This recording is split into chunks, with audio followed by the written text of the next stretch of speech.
No silêncio frio da noite, um homem caminha sozinho por um pátio iluminado por poucas tochas. Seu coração bate acelerado, suas mãos tremem, e a culpa pesa mais do que qualquer rede de pesca que ele já tenha puxado. Há poucas horas, ele havia prometido lealdade eterna, juras de amor e coragem diante de seu mestre. Mas, tomado pelo medo, negou conhecer Jesus 3 vezes. Cada palavra que disse fora uma lâmina que rasgava sua própria alma. Ele era apenas Simão, um pescador da Galileia, alguém comum, acostumado a noites longas no mar, ao cheiro de peixe e ao esforço constante das redes pesadas. Nunca imaginou que seu nome, tão simples, seria chamado para algo tão grandioso. Nunca poderia prever que aquele olhar de Jesus, que ele desviou por medo, se tornaria o reflexo de sua própria redenção. Mas esta história não é sobre fracasso. Não é apenas sobre medo ou culpa. É sobre transformação. É sobre como um homem comum, com falhas, impulsos e dúvidas, pode se tornar uma rocha, um líder, uma inspiração para milhares de pessoas através da fé e da coragem. Prepare-se para conhecer Pedro, o homem que chorou sozinho na escuridão, mas que foi restaurado pelo amor de Cristo. Acompanhe sua jornada desde o humilde barco no mar da Galileia, passando pelos momentos de dúvida e negação, até tornar-se um pilar da igreja primitiva, enfrentando prisões, perseguições e até a própria morte. Nos próximos minutos, você vai descobrir cada detalhe dessa trajetória épica, como um simples pescador se tornou um apóstolo, como a fraqueza humana foi transformada em força, e como a fé verdadeira se manifesta mesmo nos momentos mais sombrios. Essa é a história de coragem, redenção e liderança que mudou para sempre o rumo da história do cristianismo. E agora, começa aqui. Antes de se tornar conhecido como Pedro, o apóstolo da fé e da coragem, ele era apenas Simão, um homem simples, filho de Jonas. Nasceu e viveu na região da Galileia, uma área desprezada pelos centros de poder religioso e político da época. Enquanto Jerusalém ostentava templos, sacerdotes e escribas, a Galileia era vista como um lugar comum, habitado por pessoas humildes, trabalhadores anônimos, gente do campo e do mar. Simão não vinha de família influente, não era instruído nas complexas tradições dos fariseus, tampouco tinha riqueza ou prestígio social. Ele era um pescador. E ser pescador naqueles tempos não era um ofício romântico, mas uma vida marcada pela dureza. Imagine noites inteiras no mar da Galileia, sob o vento frio, puxando redes pesadas que muitas vezes voltavam vazias. A pesca não garantia estabilidade. Em um dia, podiam retornar com abundância, no outro, com nada. Era um trabalho de resistência, força e persistência. A vida de Simão estava moldada pelo suor, pelas calosidades nas mãos e pelo cheiro constante de sal e peixe.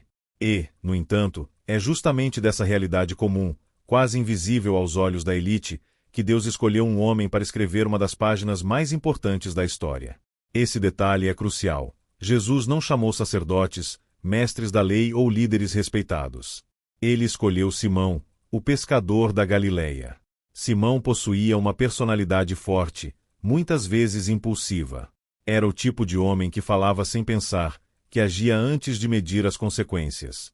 Essa característica, que em outros contextos poderia ser vista como uma fraqueza, foi exatamente o que o tornou tão humano e próximo de nós.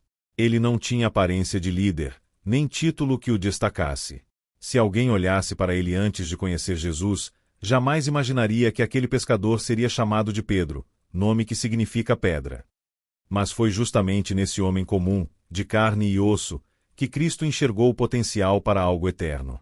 Assim, a vida de Pedro antes de Jesus nos revela algo essencial. Deus não escolhe os capacitados, ele capacita aqueles que escolhe. O simples pescador da Galileia estava prestes a se tornar uma das colunas do cristianismo. A vida de Simão parecia destinada a ser sempre a mesma: redes, barcos e longas jornadas no mar da Galileia. Era um ciclo diário, marcado pela incerteza do que o mar poderia oferecer. Mas, em um certo dia, quando ele estava exausto de uma noite inteira sem pescar nada, algo aconteceu que mudaria sua história para sempre. Jesus de Nazaré, um mestre já conhecido por muitos na região, aproximou-se da beira do lago. A multidão o seguia, ansiosa por ouvir suas palavras. Ao ver Simão limpando as redes, Jesus entrou em seu barco e pediu que ele se afastasse um pouco da margem. Ali, sobre as águas tranquilas, o mestre falou ao povo. Quando terminou o ensinamento, olhou para Simão e disse: Lança as redes mais uma vez, em águas profundas.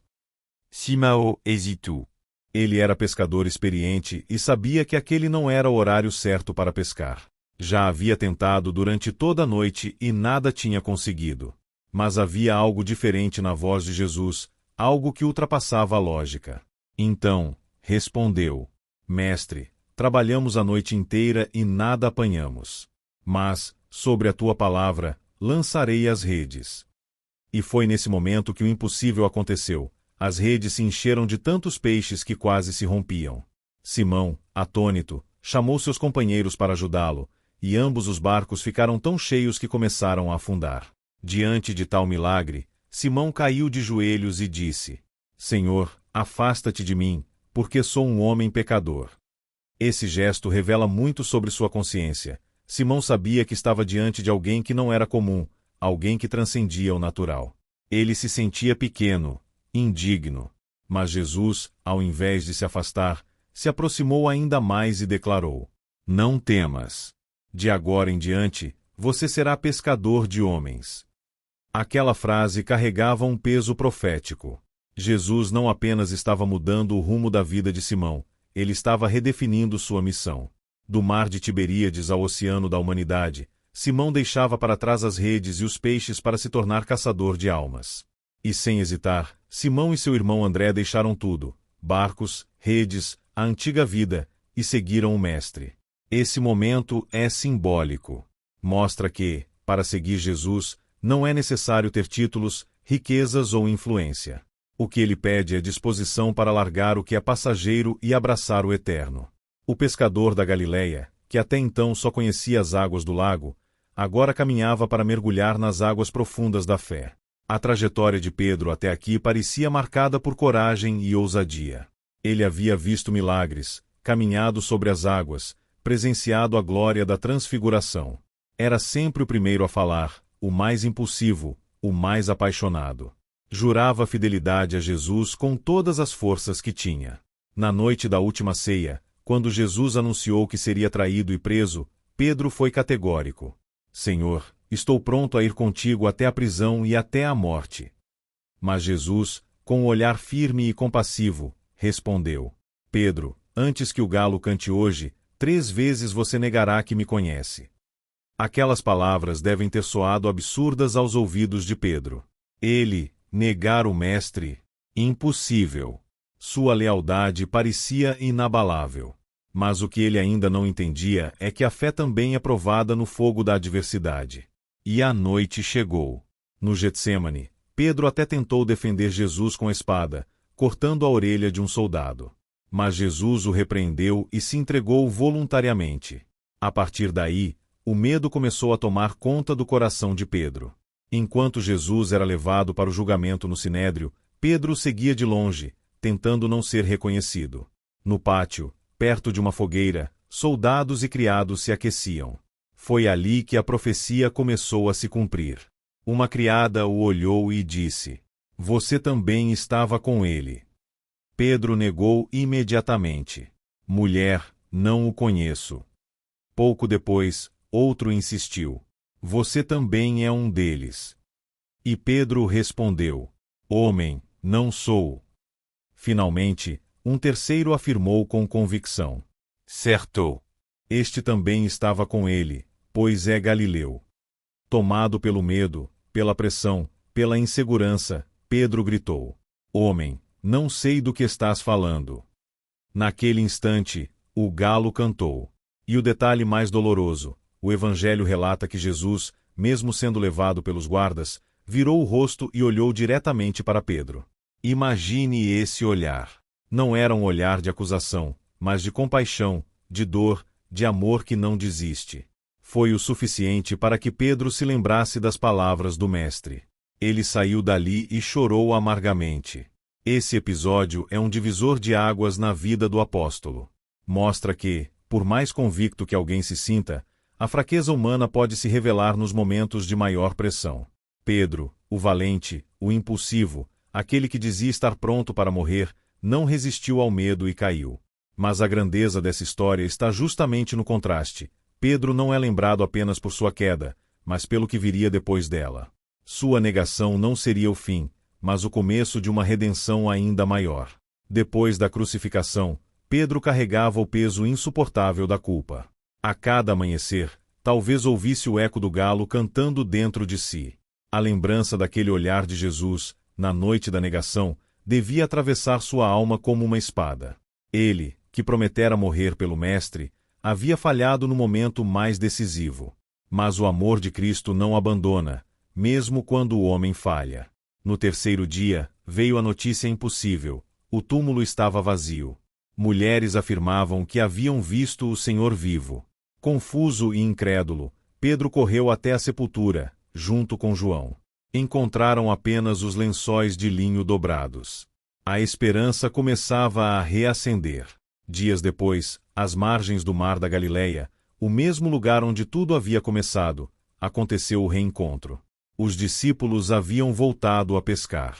Era como se tentassem retomar a vida antiga, um refúgio contra a dor e a incerteza. Mas, curiosamente, passaram a noite inteira sem apanhar nada, até que, ao amanhecer, um homem na praia lhes disse: "Lancem a rede ao lado direito do barco, e vocês encontrarão." Eles obedeceram, e a rede se encheu de tal forma que não conseguiam puxá-la. João reconheceu primeiro: "É o Senhor." Pedro, sem esperar mais nada, lançou-se na água e nadou até a praia. Lá estava Jesus, sentado diante de uma fogueira, preparando peixe e pão. Uma cena simples, mas carregada de significado. Uma fogueira, assim como aquela onde Pedro havia negado o Mestre, e o alimento, símbolo da comunhão restaurada. Após a refeição, veio o diálogo que mudaria tudo. Jesus olhou para Pedro e perguntou: "Simão, filho de João, tu me amas mais do que estes?" Pedro respondeu: Sim, Senhor, tu sabes que te amo. Jesus disse: "Apacenta as minhas ovelhas." Jesus repetiu a pergunta 3 vezes. Não foi por acaso. Cada afirmação de amor apagava uma negação do passado. Cada resposta de Pedro era uma ferida sendo curada, uma culpa sendo lavada. Ao final, Pedro já não falava com a ousadia impulsiva de antes, mas com a humildade de quem sabia que não era perfeito, e mesmo assim era amado. Jesus não apenas o perdoou. Ele o restaurou e confiou uma missão: ser pastor do rebanho, cuidar das almas que viriam a crer. Era como se dissesse: "Pedro, você não é definido pela sua falha, mas pelo chamado que eu coloquei sobre você." Esse reencontro é um dos momentos mais belos e profundos do Evangelho. Mostra que não importa quão grande seja a queda, sempre há redenção para aqueles que verdadeiramente amam a Cristo. A partir dali, Pedro já não era apenas o pescador impetuoso que falava sem pensar. Ele se tornava um homem moldado pela graça, pronto para assumir o papel de liderança na igreja nascente. Após a ressurreição e o reencontro com Cristo, Pedro não voltou à vida que tinha antes. O simples pescador da Galileia agora carregava uma missão que transcendia toda a sua compreensão anterior: guiar, ensinar e fortalecer a nova comunidade de crentes. O ponto decisivo de sua liderança se revela no dia de Pentecostes. Enquanto os discípulos se reuniam em oração, um vento impetuoso e línguas de fogo desceram sobre eles, simbolizando a chegada do Espírito Santo. Pedro, que antes hesitou e negou, agora se levantou com uma coragem que jamais se havia visto. Ele se dirigiu à multidão com firmeza e clareza, e cada palavra parecia carregada de poder e convicção. Explicou a profecia, testemunhou a vida, morte e ressurreição de Cristo e, em uma fala que ecoaria pelos séculos, chamou as pessoas ao arrependimento. O resultado foi extraordinário. 3.000 almas se converteram naquele único dia. A liderança de Pedro não se restringia a palavras. Ele enfrentou prisões, perseguições e torturas, mas nunca se afastou de seu chamado. Em cada desafio, demonstrava fé inabalável e uma autoridade natural que inspirava os outros discípulos. Suas decisões moldaram a igreja nascente, definindo estruturas e ensinamentos que perduram até hoje. A tradição relata que Pedro foi levado a Roma, onde continuou a pregar, mesmo diante de ameaças de morte. Em um gesto de humildade e devoção, pediu para ser crucificado de cabeça para baixo, afirmando que não se considerava digno de morrer da mesma forma que Jesus. Esse ato final simboliza a essência de Pedro: coragem transformada em humildade, poder transformado em serviço. O legado de Pedro vai muito além de suas falhas ou de suas negações. Ele se tornou a rocha sobre a qual Cristo edificou sua igreja. Sua vida demonstra que a força verdadeira não reside na ausência de medo, mas na capacidade de se levantar após a queda, de transformar erros em aprendizado e de liderar com fé e amor. A história de Pedro é, portanto, um testemunho eterno de redenção, liderança e coragem. Um homem que começou como um pescador comum terminou como um dos maiores pilares da fé cristã, provando que, com graça e propósito, qualquer um pode ser chamado a grandes feitos. Pedro nos ensina que nossas falhas não nos definem, mas sim o que fazemos depois delas. Se você se inspirou na vida de Pedro, já deixa o gostei, se inscreve no canal e ativa o sininho para não perder nossos próximos vídeos. E não vá embora ainda. Está aparecendo agora na tela outro vídeo incrível sobre a vida dos apóstolos que você vai amar assistir. Nos vemos lá!